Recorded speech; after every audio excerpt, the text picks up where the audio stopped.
So hello everyone, welcome back to my another new video. And in today's video, I'm going to discuss about say structures and which is really useful to our daily necessary conversation.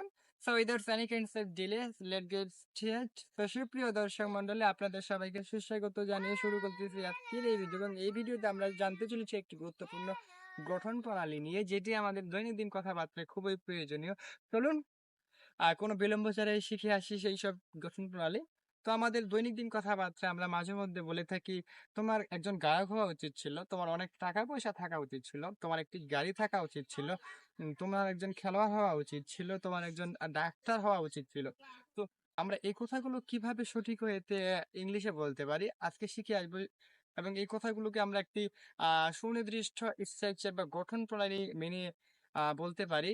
আর গঠন প্রণালীটা হলো যে subject plus should have plus had plus noun অথবা extension.